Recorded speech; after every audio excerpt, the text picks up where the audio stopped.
guys ya, dari aplikasi pinjol mode cair 2026 ini, data busuk masih bisa mencairkan pinjaman dengan limit yang cukup besar. Di sini gue berhasil mencairkan di rekening dana gue senilai Rp2.550.000 dari total limit Rp2.800.000. Biaya layanan sangat kecil dan prosesnya sangat mudah. Dan buat kalian yang ingin di ACC juga pinjamannya seperti gua, ikuti aja step by step ya. Jangan ada yang di skip ya. Mudah-mudahan pinjaman kalian akan dicairkan juga. Ini adalah pinjol mode cair 2026, pinjol tanpa BI checking 2026, dan juga pinjol terbaru 2026.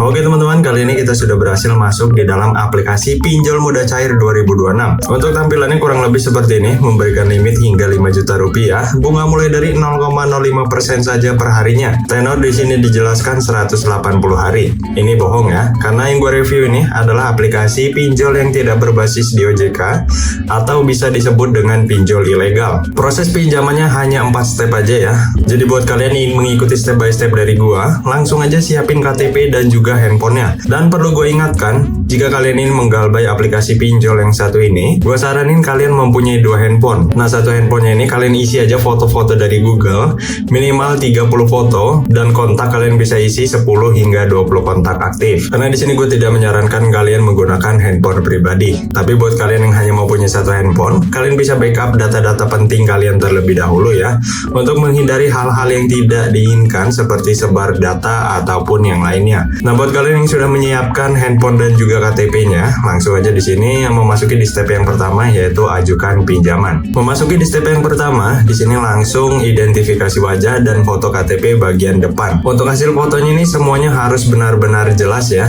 tidak boleh blur sama sekali. Jika hasilnya kurang jelas, kalian ulangi aja fotonya sampai hasilnya benar-benar jelas. Nah, buat kalian yang kameranya kurang bagus, bantu aja dengan pencahayaan yang cukup ya, agar hasilnya maksimal. Nah, oke, di sini gue akan isi dulu untuk step pertamanya ya, baru kita memasuki di step yang kedua. Nah, oke teman-teman, setelah memfoto KTP bagian depan dan juga verifikasi wajah, maka tampilannya akan seperti ini. Nama sesuai KTP dan nomor KTP akan terisi otomatis. Di sini punya gua kosong karena gua hapus terlebih dahulu. Jadi sebelum kalian mengirimkan dokumen ya untuk memasuki di step yang kedua, sebaiknya kalian koreksi terlebih dahulu ya untuk bagian nomor KTP dan juga nama sesuai KTP. Biasanya ada yang salah satu angka ataupun satu huruf ya. Jika ada yang salah, kalian ganti aja dengan yang aslinya, karena tidak boleh berbeda dari KTP. Nah, untuk agama, pendidikan, status perkawinan, kalian isi aja sesuai dengan KTP kalian juga. Tidak boleh ada yang dirubah-rubah ya. Nah, untuk status pernikahan ini, misal di KTP kalian ini belum menikah, tapi aslinya kalian sudah menikah, kalian cocokin aja dengan KTP kalian. Oke, di sini gua akan isi terlebih dahulu ya untuk step yang pertama, baru kita memasuki di step yang berikutnya lagi. Untuk step yang kedua, di sini kalian harus mengisi alasan pinjaman, pekerjaan, nama perusahaan, penghasilan bulanan, dan informasi alamat.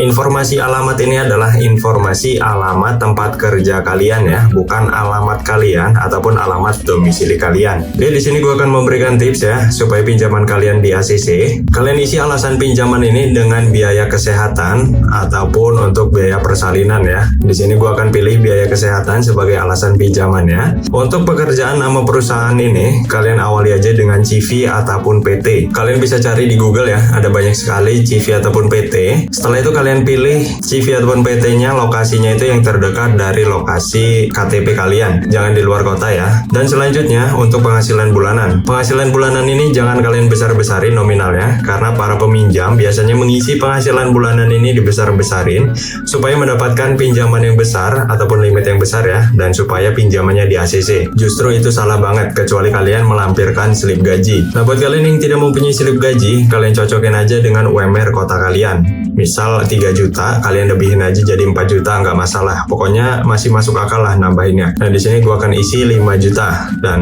yang lainnya ini gua isi terlebih dahulu ya. Setelah itu kita memasuki di step yang ketiga. Oke teman-teman, di sini kita masuk step yang ketiga ya, yaitu pengisian kontak darurat. Nah, ini penting banget. Kontak darurat ini harus aktif nomor ya, baik secara nomor seluler ataupun nomor WhatsApp. Tapi di sini kalian tidak bisa asal-asalan ya, karena gue tidak menyarankan kalian mengisinya dengan nomor teman kalian, saudara kalian, ataupun orang tua kalian sendiri. Karena takutnya untuk menghindari hal-hal yang tidak diinginkan, kalau kalian telat bayar ataupun kalian menggalbay, yang pasti 3 kontak darurat ini akan terus-menerus ditelepon setiap harinya untuk mengingatkan kalian suruh bayar hutang. Kan pasti teman kalian ataupun saudara kalian itu akan risih ya jika diteleponin dari DC-nya, dan kalian juga akan malu sendiri. Jadi di sini gue sarankan kalian mengisinya dengan nomor admin slot ataupun nomor sedot WC. Sebelum kalian cantumkan kontak daruratnya di sini, hal wajib yang perlu kalian lakukan adalah melakukan log panggilan. Telepon aja beberapa detik, nggak perlu diangkat, nggak apa-apa. Setelah itu baru kalian cantumkan di sini. Oke, di sini gue akan isi terlebih dahulu ya untuk step ketiganya. Baru kita memasuki step yang terakhir.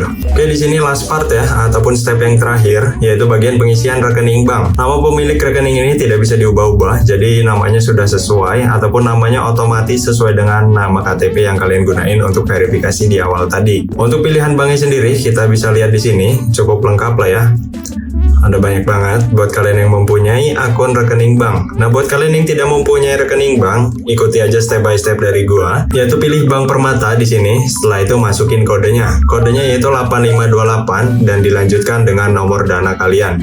Tidak ada tambahan apapun ataupun pengurangan apapun ya. Jadi setelah 8528, masukin aja nomor dana kalian 0822 dan seterusnya. Oke, di sini gua akan isi terlebih dahulu ya. Untuk step yang terakhir ini, selanjutnya kita akan melihat tampilan yang berikutnya. Nah, di sini gue mendapatkan limitnya Rp2.800.000, padahal kredit skor gue jelek ya. Gue mempunyai riwayat yang buruk dalam aplikasi pinjaman online yang berbasis OJK. Walaupun limitnya besar, gue nggak tahu ini pinjaman gue bakal di ACC atau enggak. Kalau misalnya di ACC, kalian bisa ikuti step by step dari gue. Mudah-mudahan pinjaman kalian akan di ACC juga. Nah, untuk memastikan pinjaman ini akan cair atau enggak, kita langsung aja ajukan pinjaman di sini. Ya, kita tinggal nunggu aja ya.